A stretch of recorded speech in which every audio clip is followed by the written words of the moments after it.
Hello everyone, welcome to digital GS academy. जैसे आप सभी को पता है दोस्तों कि एनसीईआरटी का जो सीरीज़ चल रहा है उसको हम लोग रेगुलर रखने की आशा किए हैं और आज हम लोग का 7 क्लास का चैप्टर नंबर 2 है और इस चैप्टर का नाम है राजा और उनके राज्य। हम लोग को 1 चैप्टर हो गया है, उसे नहीं देखे हैं तो जा कर के देख लीजिए, ठीक है।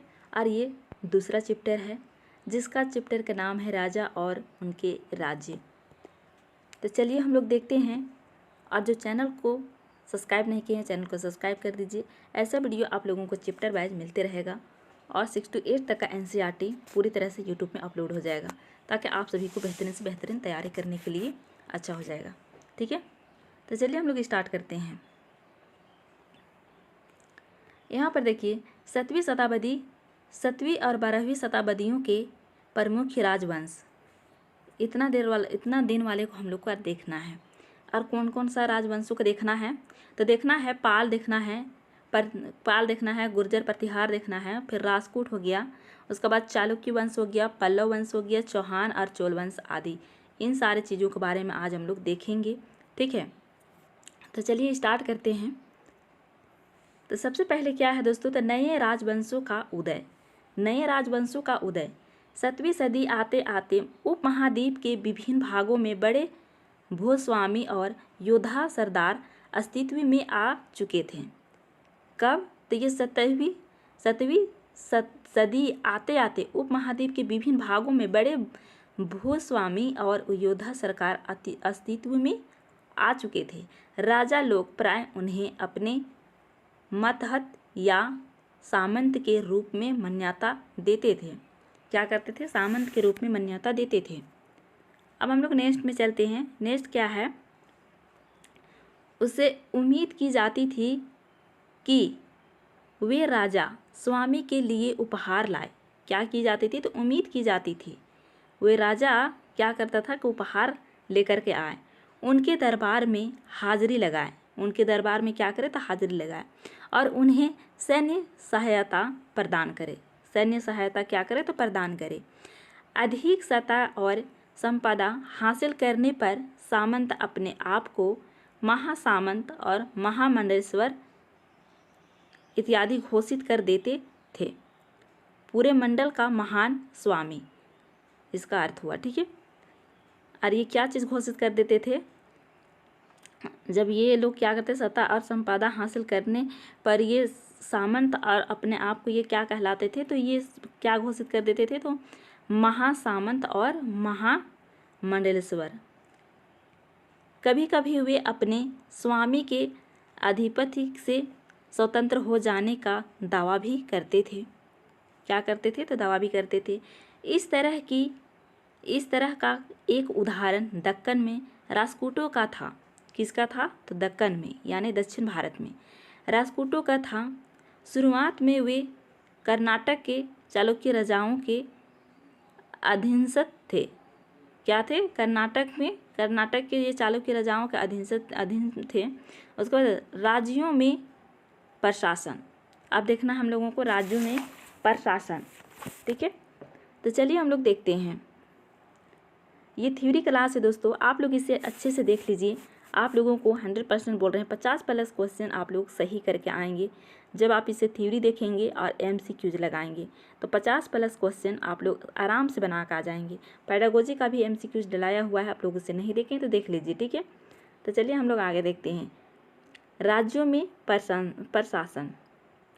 नए राजाओं में से कईयों ने महाराज धीराज राजाओं के राजा त्रिभुवन चक्रवर्ती 3 भवनों का स्वामी, मतलब त्रिभुवन मतलब 3 भवनों का स्वामी, और ऐसी तरह की अन्य भारी भरकम साथ ही साथ किसान, व्यापारी तथा ब्राह्मणों के संगठनों के साथ अपने सत्ता की साझेदारी करते थे।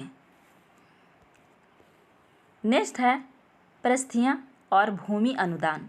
क्या है, तो परिस्थियाँ और भूमि अनुदान, ये क्या है, तो पमेरा है, ठीक है।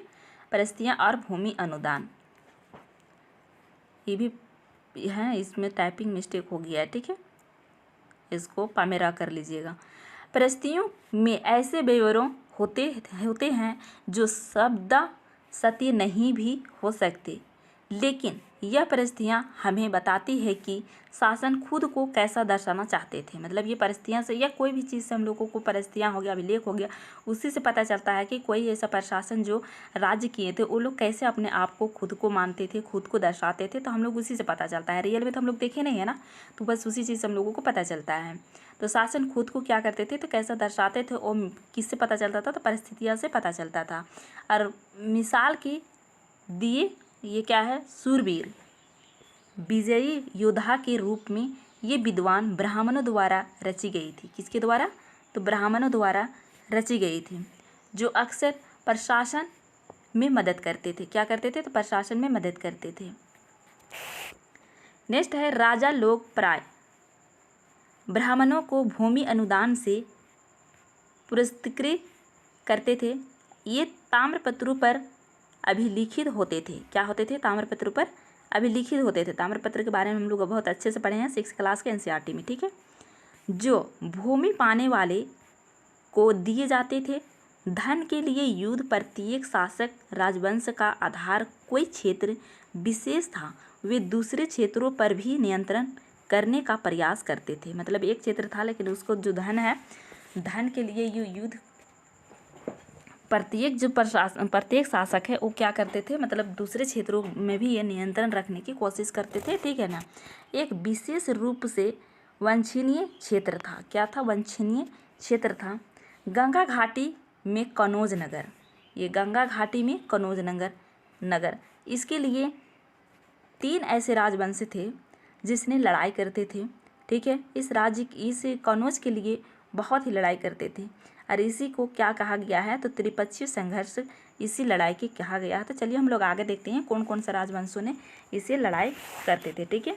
तो यहाँ पर देखिए गुर्जर प्रतिहार, ये दोनों एक ही है, ठीक है ना। गुर्जर प्रतिहार राष्ट्रकूट और पाल वंशों के शासक सदियों तक कनौज के ऊपर नियंत्रण को लेकर आपस में लड़ते रहे। क्या किए, आपस में लड़ते रहे। और कनौज कहाँ है, तो वर्तमान उत्तर प्रदेश में है। और इस शहर के लिए आपस में तीनों राजवंशों ने क्या किया, तो लड़ते रहे बहुत दिनों तक, ठीक है ना, लड़ते रहे। क्योंकि इस लंबी चली लड़ाई में 3 पक्ष थे। 3 पक्ष थे कौन कौन, तो पहला था ये गुर्जर प्रतिहार, दूसरा राष्ट्रकूट और तीसरा पाल वंशों ने, ठीक है। और इसमें क्या था, तो ये 3 पक्ष थे, इसीलिए इतिहासकारों ने इसे क्या नाम दिया, तो इसकी चर्चा त्रिपक्षीय संघर्ष के रूप में की।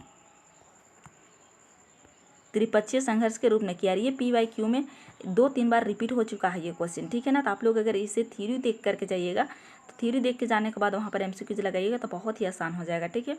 अब नेक्स्ट है कि क्या है कि अफगानिस्तान के गजनी का सुल्तान मोहम्मद 997 से 1030 तक शासन किया और अपने नियंत्रण का विस्तार मध्य एशिया के भागों, ईरान और उपमहाद्वीप के उत्तर पश्चिम हिस्से तक किया।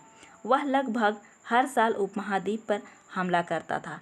लगभग पूछा जाएगा कि कितना ये हमला किया है, तो ये 17 बार हमला किया है, ठीक है। अब हम लोग आगे चलते हैं।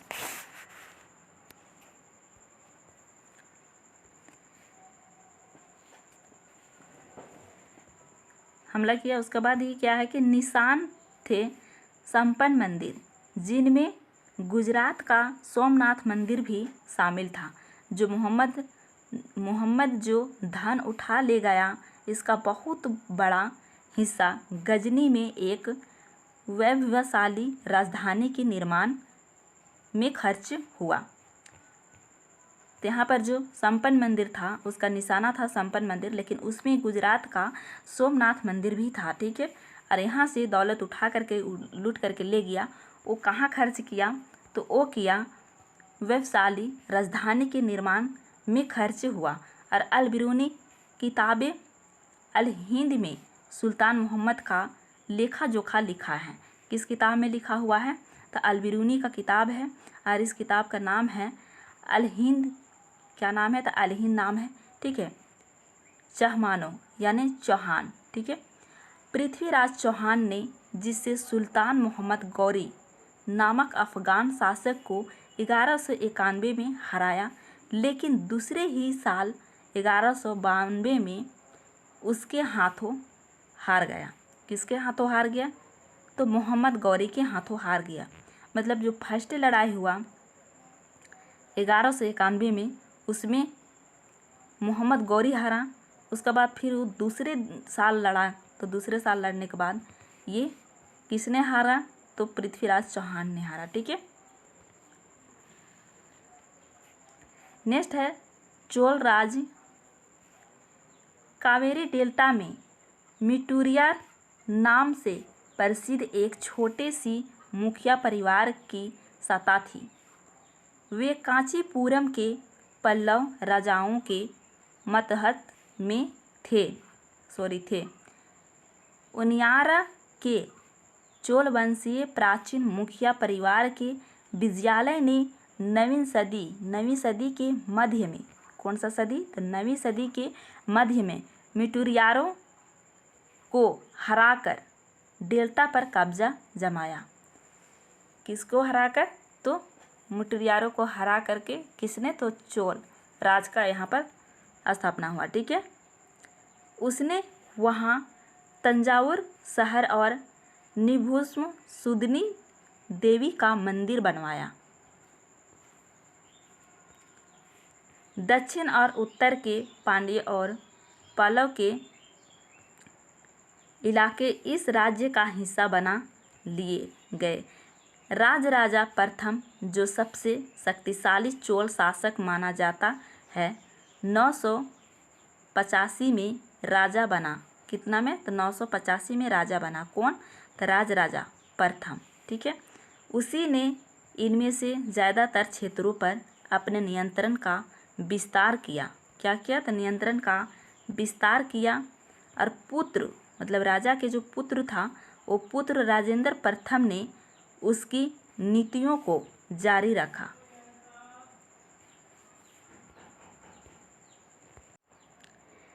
पुत्र राजेंद्र प्रथम ने उसकी नीतियों को जारी रखा, उरैयूर से तंजावुर तक। ठीक है। नेक्स्ट है भय मंदिर और काशी मूर्तिकला। राजराजा और राजेंद्र प्रथम द्वारा बनवाए गए तंजावुर और कोंडचोपुरम के बड़े मंदिर स्थापत्य और मूर्तिकला के दृष्टि से एक चमत्कार है। चोल मंदिर अक्सर अपने आसपास विकसित होने वाली बस्तियों के केंद्र बन गए थे। क्या बन गए थे? तो केंद्र बन गए थे। शिल्प उत्पादन के केंद्र थे। मंदिर सिर्फ पूजा आराधना के स्थान नहीं थे। क्या थे? मंदिर सिर्फ पूजा आराधना के स्थान नहीं थे, बल्कि वो क्या थे? तो आर्थिक थे, सामाजिक और सांस्कृतिक जीवन के केंद्र भी थे। क्या थे? केंद्र थे। और ये सही विकल्प चुनिए कह के यह क्वेश्चन बनता है, और ये बन भी चुका है। ठीक है। अगर PYQ अगर लगाते हैं तो बन चुका है, इसे देखिएगा। ठीक है। अब हम लोग नेक्स्ट चलते हैं। नेक्स्ट है कृषि और सिंचाई। चोलों की कई उपलब्धियां कृषि में हुई नए विकासों के माध्यम से संभव हुए। क्या हुए? नए विकासों के माध्यम से संभव हुए कृषि और सिंचाई के बारे में। ठीक है। अब हम लोग आगे चलते हैं। आगे क्या है? तो आगे है साम्राज्य का प्रशासन। साम्राज्य का प्रशासन। किसानों की बस्तियां जो ऊर कहलाती थी। क्या कहलाती थी? किसानों की बस्तियां ऊर कहलाती थी। और संचित खेती की बहुत समृद्ध हो गई थी। इस तरह के गांवों के समूह को नाडू कहा जाता था। क्या कहा जाता था? तो ये नाडू कहा जाता था। ठीक है। जैसे किसानों की जो बस्तियां है उसे ऊर कहलाती थी। अब जैसे संचित खेती की जो बहुत समृद्ध हो गई थी, और इस तरह के जो गांवों के जो समूह होते थे वो नाडू कहलाते थे। क्या कहा जाता था उसे? तो नाडू। और ग्राम परिषद और नाडू न्याय करने और कर वसूलने जैसे कई प्रशासनिकीय कार्य करते थे। वे लाल जाति के धनी किसानों को केंद्र केंद्रीय चोल सरकार की देख रेख में नाडु के काम काज में अच्छा नियंत्रण हासिल था। नाडु का क्या था, तो काम काज में अच्छा नियंत्रण हासिल था। ठीक है, तो समझ में आ गया। उर कहते हैं बस्तियों के, ठीक है ना, और नाडु कहते हैं बस्तियों के समूह को। ठीक है, अब इसमें है उनमें से कई धनी भूस्वामियों को चोल राजाओं के रूप में मुएंदोवेल 3 राजाओं को अपनी सेवाएं प्रदान करने वाला वैल्य या किसान।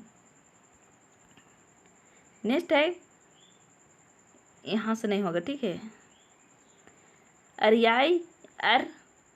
अरियार प्रधान जैसी उपाधियों दी और उन्हें केंद्र में महत्वपूर्ण राजकीय पर सौंपे। ब्राह्मणों को समय समय पर भूमि अनुदान या ब्रह्मदेव प्राप्त हुआ। क्या हुआ, ब्राह्मणों को समय समय पर भूमि अनुदान या ब्रह्मदेव प्राप्त हुआ। और परिणाम स्वरूप कावेरी घाटी और दक्षिणी भारत के दूसरे हिस्सों में ढेरों ब्राह्मण बस्तियां अस्तित्व में आई। मतलब ब्राह्मण, ये जो भारत है, दक्षिण भारत में दूसरे हिस्सों में भी ढेरों ब्राह्मण बस्तियां भी अस्तित्व में आई। नगरम के नाम से ज्ञात व्यापारियों के संघ भी अक्सर शहरों में प्रशासनिक कार्य और संपादित करते थे। क्या करते थे, तो नगरों के नाम से ज्ञात व्यापारियों के संघ भी क्या करते थे, तो अक्सर शहरों में प्रशासनिक कार्य संपादित करते थे।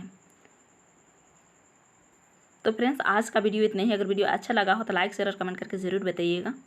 और ऐसा वीडियो पाने के लिए आप लोग इस चैनल को सब्सक्राइब कर लीजिए। आप लोगों की चैप्टर वाइज एनसीईआरटी पूरी तरह से एग्ज़ाम से पहले पूरी यूट्यूब में डाला जाएगा और फिर प्लेलिस्ट बना हुआ है, आप लोग वहाँ जाइए, आवाज़ की स्पीड कीजिए और स्पीड करके आप लोग वहाँ पर पढ़िए।